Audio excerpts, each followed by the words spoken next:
영상 이게 안 돼서 내가 잠깐 보고 있는데 에라 모르겠다. 안 되면 안 되는 대로 하자.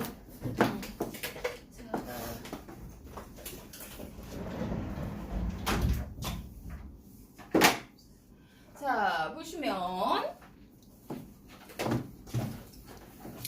마지막 7강하고요. 다음 주부터 내신 여기 중간고사 안 보시면 목동이랑 고척도 다 중간고사 보시잖아요. 그죠? 다 흩어져서 시험 들어갈 거고 그 시험 시간이랑 그 클리닉 시간이 다음에 들어오시는 연희 선생님께서 다 확인해 주신다고 했으니까 하시면 되고요. 저랑 하는 목요일 분들은 클리닉을 가능하면 수목으로 해주시고 안 되면 토요일 5시로 하는 거 똑같습니다. 일요일 5시 반은 없어졌어요. 일요일 5시 반은 임시로 잡은 거라서 클리닉은 사실 다음 주 수업하고 나서 수업할 때 같이 정해도 돼. 근데 변경해도 되니까 너무 고민하지 않고 하셔도 됩니다. 자, 그럼 오늘 마지막으로 뭐를 하느냐. 지난주에 우리 문학과 삶이라는 제목으로 하나를 했습니다. 시조했죠. 그리고 복습 테스트 해보신 분들 보시면은 아시겠지만 고전문학은 항상 어려웠습니다. 시조도 어려웠고요. 고전 소설, 판소리계 소설도 어려웠습니다. 다시 말씀드리지만 고전문학은 데이터가 축적되셔야 돼요. 아직 너희가 많이 쌓여있는 작품군들이 없기 때문에. 근데 내가 얘기했잖아. 고전문학의 장점은 스테레오타입이 있다고 했어. 기본적인 문학 작품들을 어느 정도 잡아내면 강호 한정가, 연정가, 연궁가 이런 식으로 카테고리로 묶여서 메인 지문을 봤을 때 아류작들이 굉장히 많습니다. 그래서 거기에서 데이터나 지식이 쌓이면 장점으로 들어갈 수 있다고 했어요. 그리고 나서 오늘 하게 되는 거는 동일한 제목으로 뭐에 대해서 이야기를 할 거냐 하면은 현대시 두 편을 한번 분석을 해봅시다. 근데 지난주에 수업을 할 때 문학과 삶이라는 제목으로 뭐를 했냐면 두 가지의 역사적인 사건, 조선의 개국이라는 것과 개유정난이라는 사회문화적인 배경이 문학작품에 어떻게 상징적으로 드러났느냐, 반영되었느냐, 문학작품에 당대를 살아가는 사람들의 생각이 어떻게 드러났느냐라는 제목으로 드러났습니다. 걔도 중3 문제였고 얘가 중3 메인 단원 중에 하나입니다. 우리 1, 2학년 이제 해보면 아시잖아요. 출판사는 다르기는 한데 단원마다 중요하게 하는 게 있잖아. 문학작품 다 다르지만 문학에서 말하는 사람이라고 해서 화자와 시점 중요한 단원들이 모든 출판사에 있고 교육부에서 이제 과정이 있단 말이에요. 이 과정에서 뭐를 하자 3학년 문학 메인 문단 중에 하나가 소통과 맥락이라는 것과 사회 문화적인 배경에 대해서 이야기를 하게 되는데 이걸 하기 위해서 자 요거 잠깐 봅시다. 어디서 많이 본 그림입니다. 우선이 목일이랑 공영요즘 같은 경우에서 뭐 하셨을 때 봤냐 하면은요 나룻배와 행인하셨을 때 배우셨을 겁니다. 그거 하셨을 때 나온 거고 아마 다른 출판사에서도 간단하게 언급했거나 했을 텐데 이거 잠깐 필기 좀 해볼까요? 문학 해석의 관점. 중요하게 드러나지 않은 단원이었는데 3학년은 메인 문단이라고 생각을 하시면 된다고 해서 3학년 메인 문단 어떻게 들어가느냐라고 이야기를 했을 때 문학 해석의 관점을 크게 내재론과 외재론이라고 나와서 어떻게 나오느냐 하면은 일반적으로 시나 소설을 주고 거기에 대한 비평문을 줍니다. 비평문을 줘서 얘네를 커플을 해서 나의 기억을 통해 가를 해석했을 때 올바른 이런 식의 형태가 나오셨을 거고요. 주간 파피 문학에서도 이 형태의 문제를 보셨을 겁니다. 이게 뭐냐면 원래 수능 94년에 시작을 하셨습니다. 그 전까지는 학력평가라고 해서 교과 과정에 대한 평가였다면 수능은 수학 능력이라고 이야기를 해서 너희가 처음 보는 지문이나 이런 걸 독해하고 분석할 수 있는 형태를 보겠다. 그래서 문학 문제 같은 것들이 문제들이 굉장히 창의적으로 나왔어요. 초기에. 그때 유행했던 유형입니다. 그러니까 기억의 관점으로 가 문학작품을 바라봤을 때 니은의 관점으로 나 문학작품을 바라봤을 때 어떻게 나오냐면 여기에 기억하고 니은하고 A하고 B하고 C하고 해서 부호 잔뜩 던져놓은 다음에 A의 기준으로 기억을 통해서 가를 바라본 것은 부호 파티하시면 느그들 잔치 나오시잖아요. 이런 식으로 나왔는데 너무 많이 나오면 더 이상 못 나온단 말이야. 왜? 해석하는 방법이, 독해하는 방법이, 얘를 깨트리는 방법이 다 정리가 돼버렸어. 그럼 무슨 어떻게 돼? 고등학교 3학년 교과서로, 문학교과서로 넣어라. 2학년 문학교과서로 넣어, 고1 내신 문제로 넣어. 그러다가 중3에 정착한 이론입니다. 그래서 니네가 주간 파피했을 때도 자주 보실 거고요. 요거 슬쩍슬쩍 잘라다가 2학년에도 살짝 건드려서 왜 니네 그런 거 알잖아. 도표 만들고 구조도 만들고 개판 그림 같은 거에서 하는 형태인데 얘는 왜 어렵다고 너희가 느끼냐 하면이 문장이 길어질 거야. 내가 얘기했잖아. 기억의 관점으로 나를 봤을 때, 가를 봤을 때 하고 니네가 안 배운 말이 나올 거란 말이야. 작가 이육산인 고향이 어디고 걔 고향이 어딘지 내가 알게 뭐냐. 그제? 이 소설에 드러나는 어느 지역 사투리는 어쩌니 저쩌니고 걔가 사투리가 어딘지 어떻게 알아. 나도 모르는데 니네가 알 리가 없잖아. 이렇게 모르는 단어나 문장들을 집어넣어서 나 이거 안 배웠기 때문에 모르겠다 라고 하는 건데 얘는 1차적으로 각도로 풀어야 돼. 파괴법이 있어. 각으로 푸는데 자 이름에 답 있는 거 아시죠? 내재론 문학 해석의 관점과 기준이 어디에 있어? 안에 있어. 또 밖에 있어. 라고 이야기를 했을 때 안에 있어. 이거 어디서 배웠던 사람들 느낌 그지? 들어오시고 계시죠? 내재론은 절대주의적 관점이라고 해서 작품 자체만 보셔야 됩니다. 아시겠지만 문학도 예술의 한 영역이죠. 문학도 예술의 영역이란 말이야. 우리가 그림을 봤을 때 음악을 들었을 때처럼 그지? 얘가 그 그림의 화가가 어떤 사람인지 꼭 알아야지 그림을 보는 게 아니라 그 그림에 나타난 선과 색을 통해서 감상을 할 수 있잖아. 음악을 통해서 감상을 할 수 있잖아. 이것처럼 얘는 문학 자체의 절대적 기준이 있다. 그래서 절대적인 가치가 있다. 외적 기준으로 문학을 이해하고 감상하는 거니 의미가 없다. 문학 예술의 절대적 가치를 중시했을 때 절대론적 관점. 그럼 시에서는 뭐야? 운율, 심상, 표현 방법, 화자 이런 것들. 소설에서는 뭐야? 시점이라든지 구조라든지 사건의 성격, 인물이 전형적이고 이런 식으로 작품 자체만 분석을 하는 거야. 근데 그러다 보니까 문학 이론 용어들이 다글다글 나올 거 아니야. 그죠?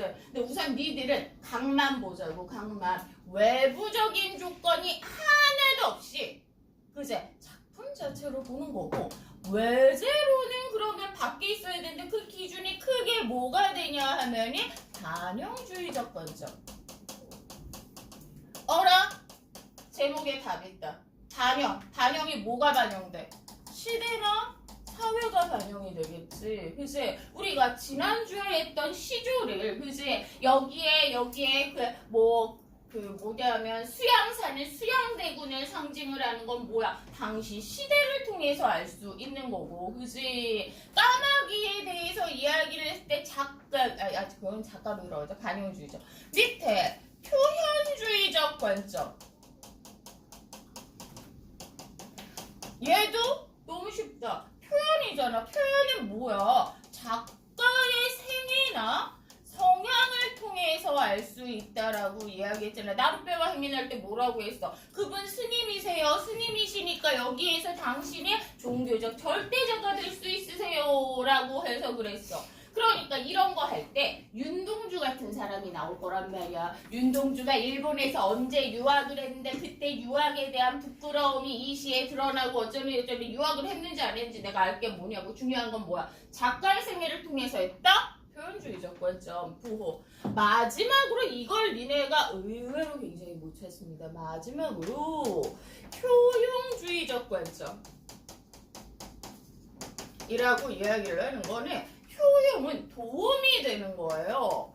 독자에게 미치는 미치는 영향. 그래서 맨날 나오는 게 느꼈어, 깨달았어, 생각했어. 나는 이거를 보고 나도 이렇게 살아야지 생각했어. 나는 이거를 보고 이건 옳지 않다고 깨달았어, 비판했어 라고 독자에게 영향을 미치고 독자의 생각을 바꿨을 때 효용주의적 관점이라고 합니다. 자, 그러면 이 그림을 봤더니 어떻게 3학년 때 나온다는 거야? 이 위에 그지 뭐 윤동주 씨의 시 같은 거를 서시 같은 걸 준단 말이야.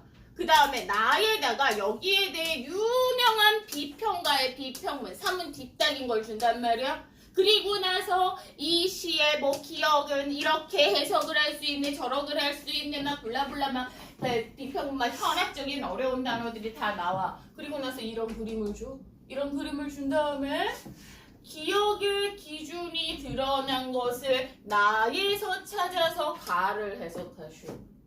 부호 가지고 건너 하는 식으로 이야기해서 복잡해요, 어려워요 라고 생각을 할 수 있는데 우선은 뭐야? 쳐낼 수 있는 기준들이 있다는 거야. 여러 번 말씀드리지만 4개 중에 뭐지 5개 중에 뭐지라고 선택을 하지 마십시오. 선택을 하지 말고 아닌 걸 쳐내고 잘라내고 정리를 하셔야 되는 거야. 지금 이제 1학기가 끝나고 2번의 시험이 끝나고 나서 느끼는 거는 실제 내신 문제는 그렇게 어렵지 않습니다. 너희도 까놓고 이야기를 해서 시험지에 있는 문제가 진심으로 어려워서 틀렸다기보다는 그 순간 어떤 기준으로 풀지를 몰라서 찍다시피 하는 경우들이 있다라고 이야기를 했어. 그랬을 때 니네 시험지 분석하고 그랬을 때 느끼는 건 뭐냐 하면이 문제에서 객관식 보기가 5개가 있거나 문제가 보기가 5개가 있는데 얘랑 얘가 무슨 소리인지 몰랐어요 라고 이야기를 해. 그러면 니네가 어떻게 하는 줄 알아? 5개 중에 하나를 그 다음 문제. 얘네 2개가 문제잖아. 그럼 얘네 3개는 해결이 됐잖아. 그럼 제끼든지 지우든지 3개 중에 하나를 찍는 거, 2개 중에 하나를 찍는 거랑 5개 중에 하나를 찍는 게 안 되는데 니네는 2개가 해석이 안 되면은 순간 머리에 스위치가 풀려.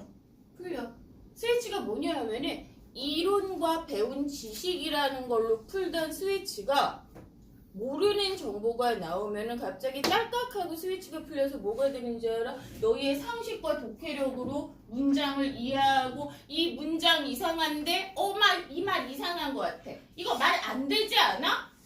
왜 갑자기 문장을 독해를 하십니까? 배운 지식 확인하는 데에서 실제 너희를 보면 그렇게 하고 이렇게 한번 꼬인 생각이 무슨 문제가 생긴 줄 알아? 뒤에 쉬운 문제 2개 나왔어. 꼬인 게 안 풀린 상태로 이 쉬운 2개를 찍어서 같이 연속으로 틀리시는 친구들이 많았습니다. 다시 이야기를 하지만 이 얘기를 하는 이유는 우선은 크게 내재 외재로 해서 쳐낼 거 쳐내시고 모르는 정보 있다고 거기에 집착하지 마시고 내가 배운 지식과 이론으로 하셔야 되는데 얘는 3학년 가르칠 때 이거 들어갔을 때 맨날 하는 얘기가 얘가 유학 갔었어요? 이거 이 지역 사투리예요? 야야야야야야 표현으로 풀라잖아. 그러면 그거 아닌 거를 다 지우고 나서 해야 되지. 그러면 있잖아 그냥 풀리는 경우가 70%. 나머지 30%는 둘 다 표현이야. 근데 이 2개의 세부 정보를 알아야 되는 게 30%. 근데 어쨌거나 찍더라도 둘 중에 하나 찍을 수 있다는 거지. 그래서 여기에서 잔소리할 수 있는 건 우선 크게 이름 보고 이런 그림 나오고 ABCD EFG 나왔을 때 쫄지 말자. 배운 걸로 아닌 걸 죽여내자 라는 잔소리를 해내려 했습니다. 자, 이거를 알고 우리 지난주에 시조했던 것들을 보시면 시조를 한 거를 보시면 어떻게 드러나는 거야? 조선 후기의 시대상이 개유정란이 드러나 있다라고 이야기를 해도 되고, 그지? 작가는 사육신으로서 어쩌니 저쩌니 해도 되고, 그리고 나서 이 작품에는 대조적인 상징이 사용됐고, 우의적인 사용됐고, 서리법이 사용됐고, 이렇게 해도 되고, 나도 의리를 지켜야 한다고 생각해! 라고 할 수도 있다는 겁니다. 동일한 작품에 대해서. 그랬을 때 하나 더 들어가서 그러면 그 문학작품이라는 거 특히 서구권에 비해서 동양 문학은 교술적 성격이 꽤나 강합니다. 특히 고전문학 같은 경우에 교술적 성격이라는 건 뭐냐 하면 사실과 교훈을 중시하거든요. 우리 고전 문학은 교훈적 성격을 중시하고 이런 교술적 성격이 현대 문학에도 꽤나 많은 영향을 끼쳤어. 그래서 내재론 쪽으로 보기보다는 외재론 쪽으로 보는 경우들이 많았거든. 그러면 시대가 작품에 반영이 된다면 그 시대를 사는 사람들만이 그 문학의 가치를 이해할 수 있느냐? 아니다라고 이야기를 하는 거야. 자, 그래서 작가가 쓴 문학 작품이 당시의 독자에게 어떻게 익혔는지를 알면은 한마디로 시대가, 그치? 당대의 시대가 이거를 보고 선비들이 이렇게 생각을 했을 거야 라고를 알면은 현대에서도 해석을 할 수 있다라는 거죠. 오늘날의 상황에서도 교훈을 얻을 수 있다라고 이야기를 하는 거야. 조선시대 작품이니까 조선시대 사람들에게는 주제의식을 가질 수 있겠다가 아니라 조선시대에 이렇게 소통이 됐다면 우리는 이것이 현대적인 가치로 어떻게 해석될 건지를 알아보자라고 이야기를 하는 겁니다. 그래서 문학의 특수성과 보편성이라는 게 서브 문단으로 들어가셨어요. 그러니까 문학의 특수성이라는 건 뭐겠어요? 그 시대가 반영이 되고 조선 후기가 드러내고 사대부의 성격이 드러내고 그러면 사대부 아니면 못 느끼나? 조선시대 아니면 못 느끼나? 아니야.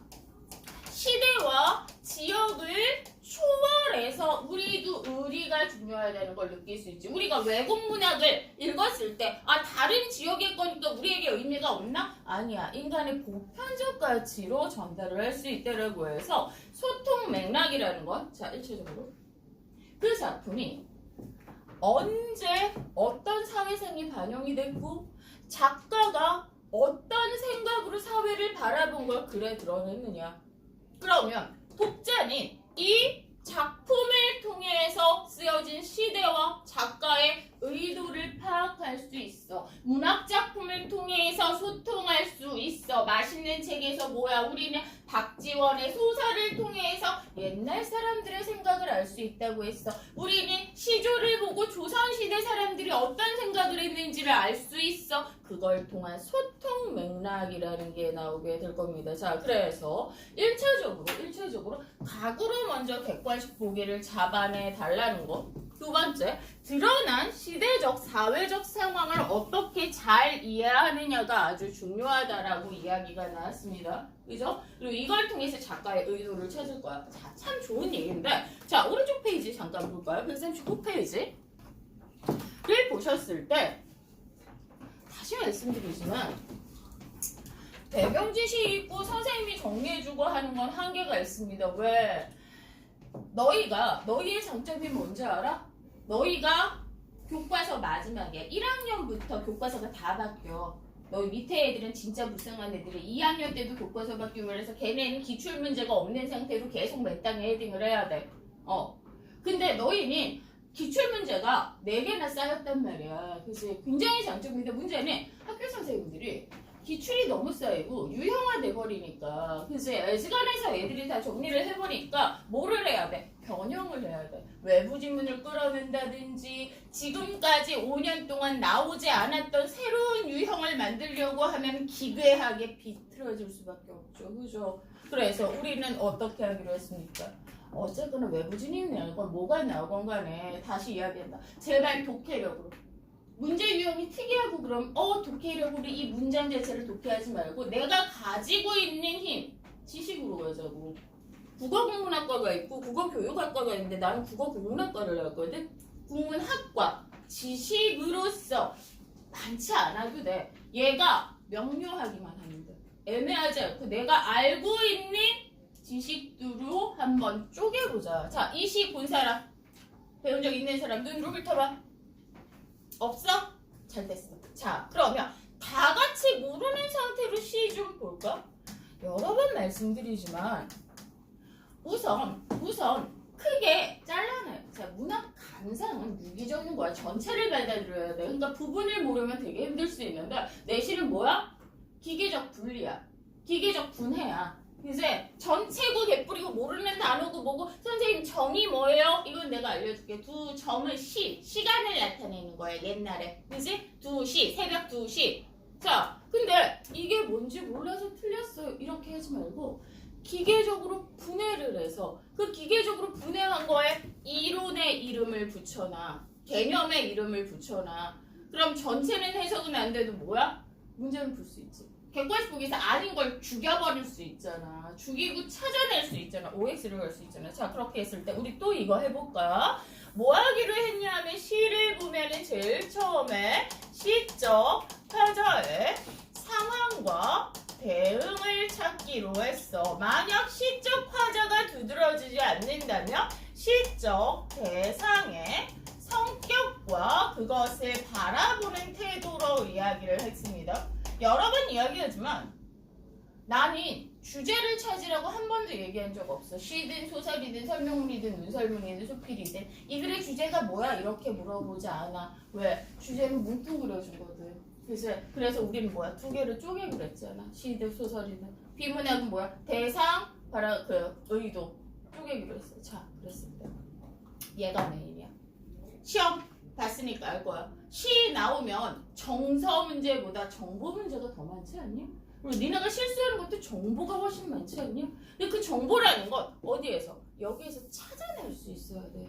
추론도 여기에 있는 사실을 바탕으로 해야 되거든? 그러니까 시적 화자의 상황을 이야기했을 때 문장으로 멋있게 만들 생각하지 말고 어떻게 하기로 했어? 그냥 여기 있는 거, 그지? 얘 쪼각쪼각 해서 얘 뭐 성별이라든지 장소라든지 시간이라든지 얘가 처한 사건이라는 거를 40절 정도를 쪼각 정확하게 찾아낼 거고. 두 번째, 운율. 자, 여러 번 얘기했지. 운율 어렵다는 애들은 고집 센 애들이라고 분명히 얘기를 했다. 운율은 왜? 눈이 있잖아. 눈이 있으면 여기에서 반복되는 그림 찾을 수 있잖아. 그지? 거기에서 이름이 있는 것만, 걔 이름만 붙이면 되는데 운율의 이름 다 해봤자 10대 개밖에 더 되냐고. 고3까지. 그치? 고3까지. 10대 개밖에 더 되냐고. 그 10대 개의 이름을 죽어라고 안 외우는 거야. 그러면서 맨날 운율 어렵대. 선생님 이 말이 뭔지 모르겠대. 외우라고 할 때 안 외웠으니까. 자, 그래서 운율의 개념 외우라고 했고, 심상. 이게 요즘에 자꾸 문제에서 심상이라고 물어보지 않고 감각적 이미지는 무엇이냐라고 물어보는데 내가 얘기했잖아. 내신 용어도 유행이 있어. 고등학교 때 쓰던 거 좀 낡아지면 중학교로 이렇게 던져. 이제 이렇게 좀 낡아져서 이렇게 던져놓고 감각적인 이 색채어라고도 하고 문학적 형상화, 정서의 형상화라고. 이 심상이라는 말이 좀 촌스러워졌나 봐 요즘에. 그래서 문제에서 자꾸 이 말을 안 쓰고 딴 말을 쓰려고 하거든. 그래서 그 의도 찾고 표현 방법 할 거야. 그래서 시간 줄 테니까 이거 1, 2, 3, 4하고 내가 여기에 이걸 안 써도 돼. 표현 방법 쫙 써줄게. 이거 왜 할 거냐? 내가 줄치고 표현 방법 뭐야 하면 보고 말해도 돼. 어쨌거나 보고를 해도 말을 해야지 늘지. 자, 한번 읽으면서 저거 해봐라.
있으니까 한번 볼까? 야, 시적 배송 상황 뭐야? 1차적으로 시적 화자 드러나 안 드러나? 시적 화자 드러난다. 표면적으로 드러난다. 드러나지 않는다? 드러난다. 왜 얘 그 써먹기 좋은 객관식보기라고 했잖아. 뭐 1인칭 대명사 있네. 시적 화자 표면적으로 드러났어. 그러니까 객관식보기에서 시적 화자가 표면적으로 드러나지 않는데 시적 화자가 숨겨져 있다가 아니라는 걸 우리는 찾아냈어. 그럼 이 화자의 상황을 얘기를 해보자. 다시 이야기하지만 어려운 말 쓰지 마. 문장 아니어도 돼. 단어여도 돼. 시적 화자는 어떤 상황이야? 응? 가난해. 얼마나 편해, 그지? 가난해. 근데 요거를 봐봤더니 이렇게 짜짜짜 이렇게 쪼개지고 있지, 그지? 그래서 운율에서 그지? 이야기 구조가 비슷한 구조의 반복이 되고 있는데 자, 여기서 살짝 적극적으로 읽어볼까? 어머님이 보고 싶고 집이 보고 싶다라는 건 고향에 떠난 사람이지. 그지? 고향이 보고 싶다라는 건 고향을 떠난 사람이야. 그리고 이 사람은 연인과 헤어지고 있지. 그지? 사랑을 모르겠는가 울잖아. 그지? 돌아서고 있다라고 이야기를 하잖아. 그리고 여기에 대해서 이 모든 것을 가난이라는 것 때문에 고향을 떠났고 두려움을 거기에 녹화에 다 찍혔겠네. 고향을 떠난 사람에서 어떤 대응을 하고 있어? 외로움과 두려움과 고향에 대한 그리움, 그리고 연인의 헤어짐에 대한 슬픔을 느끼고 있네. 자, 이 빨간색이 니네가 못 쓸 말인가? 너희가 충분히 만들 수 있는 말이잖아요. 포인트는 니네가 만든다야. 남이 적어준 거를 계속 필기만 할 수는 없잖아. 고등학교는 어차피 시험 범위가 EBS 무슨 문제인지 1, 2권 이 따위로 나오는데 교과서도 아니야. 수업도 안 해줘. 그냥 1, 2권 니네가 알아서 공부해야 된다는 거야. 해설서만 봐서는 의미가 없어. 해설서를 보지 말고 니네가 뼈대를 잡아놔야지 해설이고 개뿔이고 그게 더 없겠지. 그치? 자, 그리고 나서 비슷한 문장 구조의 반복과 운율 또 얘기해볼까? 운율 뭐 있지? 뭐 있지? 아니야, 운율은 반복되는 거야. 뭐가 반복되고 있다라고 이름을 붙일까? 뭐가 반복되고 있어? 그 보면 알잖아. 가난하다고 뭐뭐를 모르겠는가, 가난하고 버리겠는가, 가난하고 모르겠는가. 우리 얘 이름을 뭐라고 붙일까? 시구야? 한 줄 전체지. 그럼 이거 뭐 할까? 유사한 시행의 반복. 지난주에 내가 시조할 때 그랬잖아. 구, 절, 행, 수 이런 단위를 모르면 눈 시퍼렇게 뜨고 틀린다니까? 그잖아. 얘가 행이잖아. 한 줄을 우리는 행이라고 부르기로 했지. 이제 그러면 우선 시행의 반복. 행인가? 행이 뭐지? 뭐야, 그럼 아무것도 안 되잖아. 아주 기초적인 용어를 안 외운다는 게 여기에서 그 타격이 있어. 또 끝이야? 뭐 또 반복되는 거 자주 보이는 거 없어? 있는 거 같은데 나는?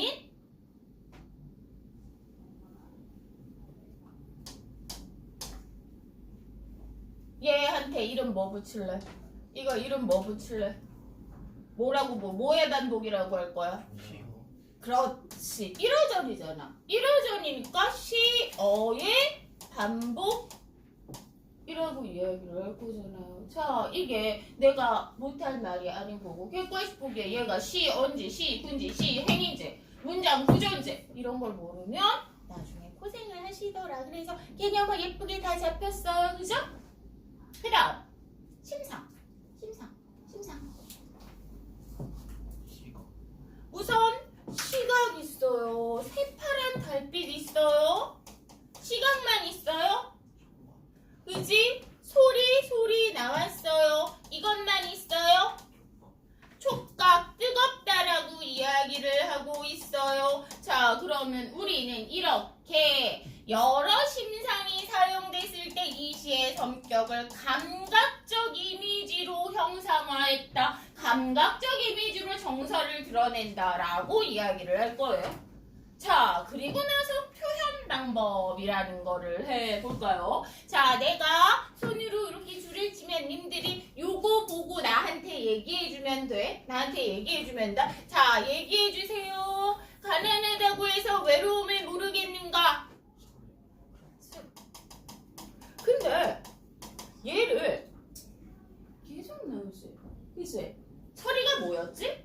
질문을 통해서 확인을 하는 건데, 그럼 얘 의도를 보면은 가난해도 외로움을 알고, 가난해도 그리움을 버릴 수 없고, 가난해도 사랑을 알고, 그지?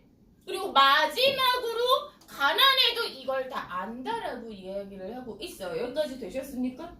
이 모든 것을 버려야 한다는 것을 실제로 버려야 한다는 겁니까? 서리를 통해서 오히려 강조하고 있는 거죠. 서리법을 통해서 변화를 통해서 가난하다고 해서 인간의 보편적인 감정인 외로움과 그리움과 사랑을 버릴 수 없다. 왜 갑자기 파랑에 튀어나와? 수 없다는 의도가 드러내는 거지. 자, 그러면서 표현 방법 하나, 요 부분에 사용된 표현 방법 하나 더.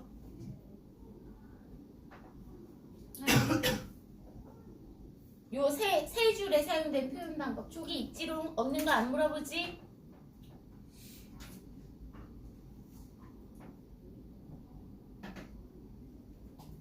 이게 목적어지. 목적어로 끝났지. 그렇지. 버려야 한다는 것을 왜 모르겠는가? 그지? 문장 수 구조의 도치를 통해서 강조하고 있어. 뭐를 강조하고 있어? 나는 버릴 수 없다를 강조하고 있는 겁니다. 앞으로 끌어당겨지는 게 강조가 되는 거죠. 도치의 경우에는. 자, 그러면 여기까지는 너희가 찾았어. 그래서 그리고 나서 객관식 보기가 됐건 보기가 됐건 보기에서 이 시에 대해서 배경을 설명을 할 거 아닙니까? 혹시 이 시에 드러난 시대상이 언제쯤 같습니까? 정확한 숫자 아니어도 됩니다. 언제쯤 같으십니까? 아니, 전쟁이 나오려면 포상이나 전쟁을 나타내는 게 나와야 될 것 같은데 여기에 봤더니 1970년대 급속한 산업화와 도시화의 상황에서 그새 가난한 도시 근로자의 삶을 자, 이게 표제고 부제인데 여기에 대해서 작가가 연민을 느끼고 위로하고 싶으면 마음을 전달을 하는 겁니다. 이게 1970년대가 힘들어. 우리 1950년에 전쟁이 일어났죠? 그죠? 54년에 휴전됐어요. 54년이면 60년대잖아요. 그죠? 60년대 이제 휴전이 되고 전후에 재건을 했을 때 우리가 먹고 살면 했을까? 얘들아, 이 휴전됐을 때는 북한이 훨씬 잘 살았어. 왜냐하면 기간 산업 있지? 공장 같은 게 다 북쪽에 있어. 왜냐하면 그 중국으로 밀고 올라가려고 했던 그지 일본의 생각도 있으셨고 거기에 광산 같은 게 있고 그러는데 그럼 남쪽은 기간 산업이 없단 말이야. 그지? 그래서 유엔의 식량 지원으로 겨우 빈곤에서 벗어나려는 상황에서 그제 당대 정권을 잡으신 분에 대해서는 여러 가지 평가가 있지만 그걸 하지 않고 우선 무슨 생각을 했냐면은 우선 먹고 살아야 되지 않느냐. 유엔의 식량 지원이 영원하지 않을 걸 자립해야 되잖아. 먹고 살아야 되잖아. 먹고 살아야 한다는 상황에서 그러면 어떻게 하느냐? 답은 하나밖에 없다. 뭐를? 산업을 발전을 시켜야 되는데 우리가 자원이 있어? 뭐가 있어? 자본이 있어? 없어. 그러면 이때 산업이 뭐였어? 1차 산업이지. 외부에서 원재료, 천 있잖아. 기술력이 뛰어나지도 않단 말이야. 기계가 있지도 않단 말이야. 공장이 세워져 있지도 않아. 그러면 어떻게 하는 거야? 외부에서 천 같은 거를 수입을 해서 얘를 옷으로 그지 재가공을 해서 수출을 해서 나라의 부를 우선 늘려야겠는데 이거 못 줄이지. 기술력이 있지도 않지. 그러니까 코스트를 낮출 수 있는 게 뭐가 밖에 없어요? 인건비밖에 없죠. 그죠? 인건비밖에 없고 농촌에 그죠? 그러면서 농사로는 먹고 살 수가 없단 말이야. 그러니까 이 농촌에 살고 싶은 까치밥 빨간 이렇게 인형 야 까치밥이 뭐냐 하면은 가을에 다 거두지 않아. 자연 니네도 먹어야지 까치도 먹어야지 하고 배도 남겨놓고 사과도 남겨놓고 이 인청 넘치는 도시를 떠나고 싶지 않아. 근데 농사를 지어서는 도저히 먹고 살 길이 없어. 먹고 살 길이 좀 기형적으로 급속한 도시화를 시키면서 농촌이 황폐화됐습니다. 경제적으로. 그러니까 14살, 15살짜리 애들, 중학교 갓 졸업한 애들이 먹고 살 길이 없으니까 동생들이 있으니까 뭐야? 딱 차비만 들고 서울역으로 와. 서울역으로 와서 뭐 하는 거야? 먼 친척한테 의존을 해야 되는지 뭐를 하면서 공장에 나가는데 자, 아침 7시부터 밤 10시까지 주 6일 7일을 일합니다. 이렇게 그러니까 이거를 두 층으로 나누는 거야. 이 정도 높이를. 그리고 미싱 쫙 깔고 허리도 못 펴고 10시간씩 12시간씩 미싱을 돌돌 돌려. 니네 생각을 하면 이 정도 시간으로 노동을 했으면 먹고 살 수 있어야 되지. 얘기했죠? 가난이랑 빈곤은 달라요. 됐어요? 그래서 이 정도 일했으면 먹고 살아야 되잖아. 아무리 단순 노동이라고 할지라도. 그런데 뭐야?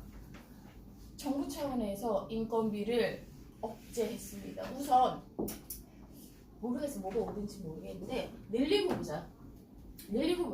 보려면 우선은 뭐를 해야냐면 수출을 해야 되려면 기업이 힘이 있어야 되고 재벌이란 특이한 구조가 만들어진 기본이 되기도 해요. 그래서 그 기업의 수출을 할 수 있도록 키워주기도 하고 정책 사업에서 그러면서 이렇게 일을 하는데 요즘으로 이야기하면 60만 원 월급을 줘. 이제 그러면 기업은 클 수 있겠지. 수출은 할 수 있겠지. 그런데 뭐야? 아무런 보호장비 없이 미신 계속 돌리면 폐에 먼지 쌓여요. 실밥 같은 거 쌓이죠. 폐병으로 15, 16살짜리 애들이 죽고 그죠? 그래서 노동 환경을 개선을 하는 어쩌면 그런 시대적 상황에서 자 원치 않게 고향을 떠나서 자 여기에 방범대원의 호각소리 육중한 기계 굴러가는 소리가 시대상을 나타내는 겁니다. 고향을 떠나서 급속한 도시화의 상황에서 가난한 도시의 동료자로서 인간이라면 누구나 가질 수 있는 감정들을 빼앗기고 있는 상황에 대해 작가는 연민을 가지고 있어. 근데 연민만 가지고 있을까? 이걸 통해서 뒤에 페이지 보자. 를 통해서 이 현실의 모순을 비판하려는 성격을 가지고 있단 말입니다. 자, 아무리 가난하다고 해도 인간의 감정까지 버려야 되느냐. 인간다운 삶에 대한 염원과 회복 의지를 서리적 표현을 통해서 드러냈습니다. 다양한 감각적 시야를 통해서 감정을 고조하고 있고 비슷한 구조가 반복이 되고 있는 거야. 반복이라는 건 강조의 성격이 굉장히 강하죠. 그래서 70년대 산업화 사회에서 가난으로 인해서 많은 것을 포기해야 되니 삶을 이야기를 했어. 자, 그러면 당시 70년대에 많은 공감을 가졌겠지. 그럼 70년대로 끝이 나나? 소통 맥락이라는 걸 봤을 때 어떤 현실적 제약으로 인해서 많은 것을 빼앗기는 거는 현대인도 마찬가지입니다.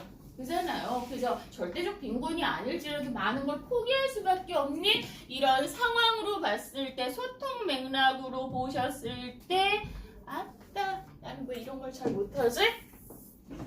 창작 당시만을 사용했을 땐 70년대이지만 보편적 현실을 드러낼 수 있고 그리고 현대에도 노동을 하지만 가난에서 벗어나지 못하는 인구는 우리 생각보다 아주 많죠. 그죠? 그랬을 때 공감을 얻을 수 있다라고 이야기를 하는 겁니다. 자, 그래서 우선은 시 자체를 분석을 하고 이거를 그것이 창작된 시대와 연결할 수 있는 문제가 나올 겁니다. 뒤로 넘기셔서 자, 이거 본 적 있는 사람? 이 시 본 적 있는 사람? 없어? 잘됐다. 또 분석하자. 1, 2, 3, 4.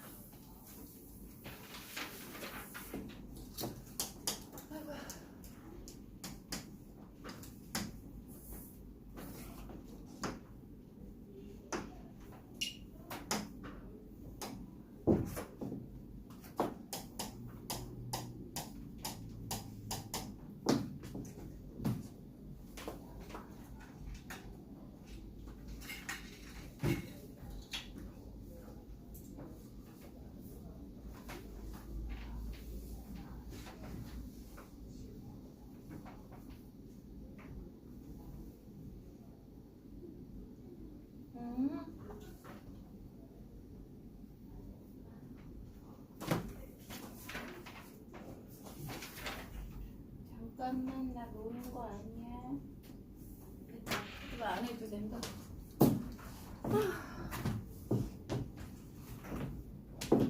다 보셨죠? 자, 그럼 얘도 분석해봅시다. 님들아? 실적화자 드러나요? 안 드러나요? 안 드러나요. 그리고 그러면 실적 대상의 성격으로 이야기를 해봅시다. 이 시의 주된 대상이 뭐죠? 비둘기예요. 맞아요? 그죠? 그럼 이 비둘기가 어떤 애인지를 한번 보자. 호구조사. 소개팅을 나갔는데 끝내주는 게 마음에 드는 사람이 나왔어. 걔에 대해서 알고 싶어. 근데 쫓아갈 수는 없으니까 보여지는 것 말고 내가 꼼꼼하게 걔에 대해서 찾아내야지 라고 생각을 하면 얘는 성북동에서 살다가 쫓겨났지. 근사한 말, 어려운 말 쓸 생각하지 마십시오. 니네가 문제를 풀 때 사용해야 되는 도구인데 근사하면 무슨 소용이 있겠습니까? 그죠?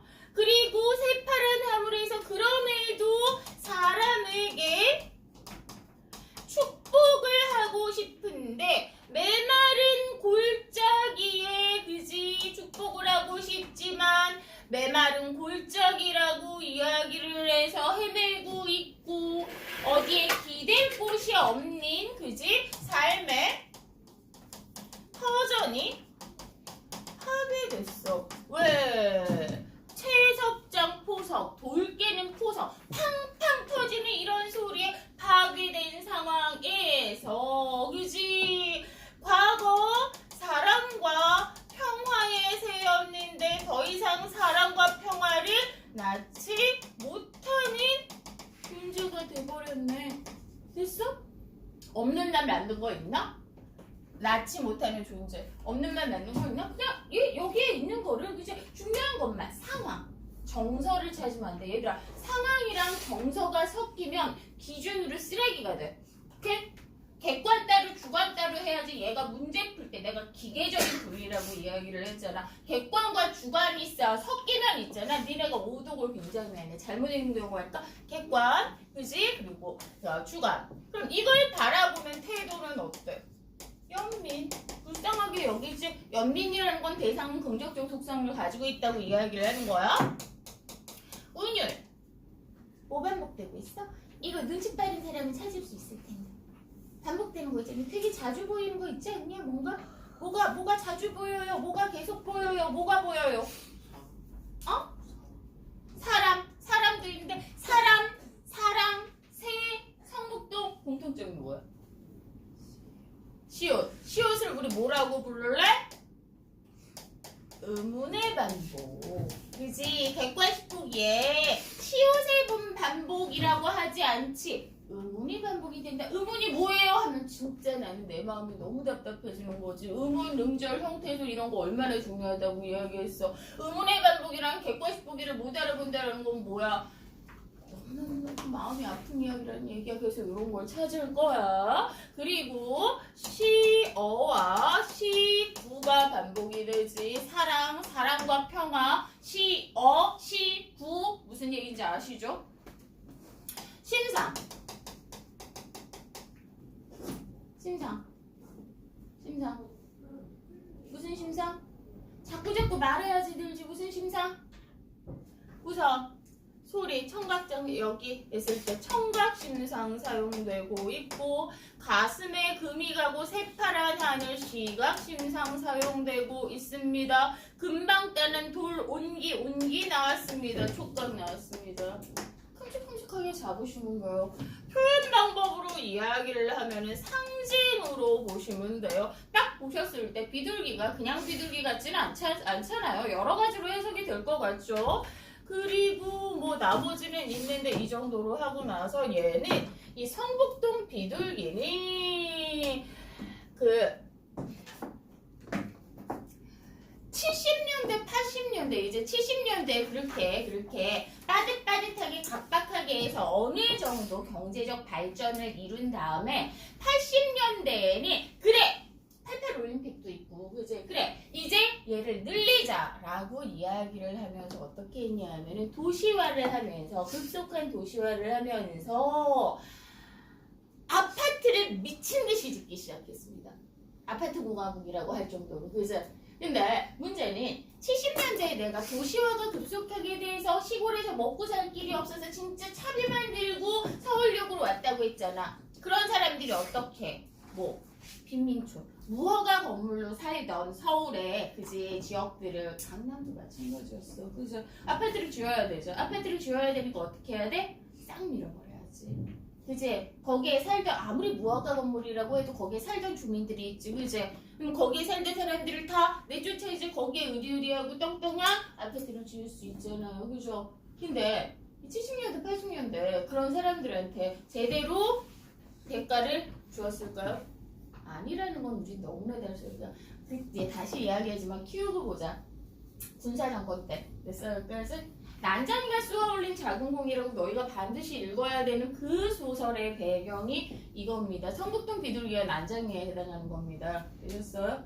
그래서 이런 급격한 도시와 이제 이 잘 먹고 잘 살게 해보자라는 이런 상황에서, 그래서 성북동 비둘기는 첫 번째로 문명의 발전에 의한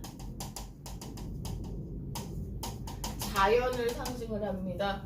그래서 여기에서 우선은 이 자연이 되고요. 재개발로 쫓겨난 사람도 철거민도 되는 거고,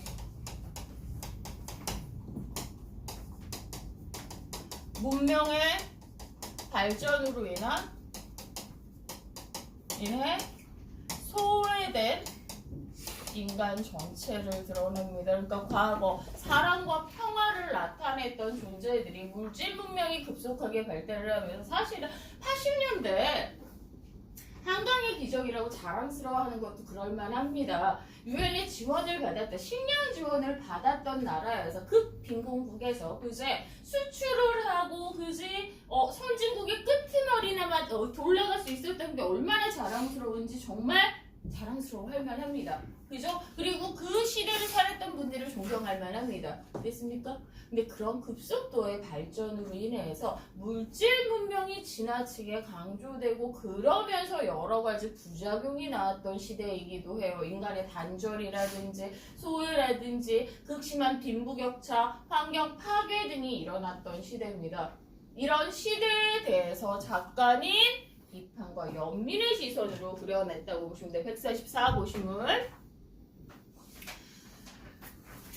자, 토끼는 새가 되었다라고 이야기를 하죠. 자, 보시면 상징적 소재를 통해서 현대 문명을 비판하고 있어요. 그래서 감각적 이미지 드러나고, 여기서 우의적 중요하죠. 우리 지난주에 우의적 했죠. 동식물을 의인화해서 비판하는 거.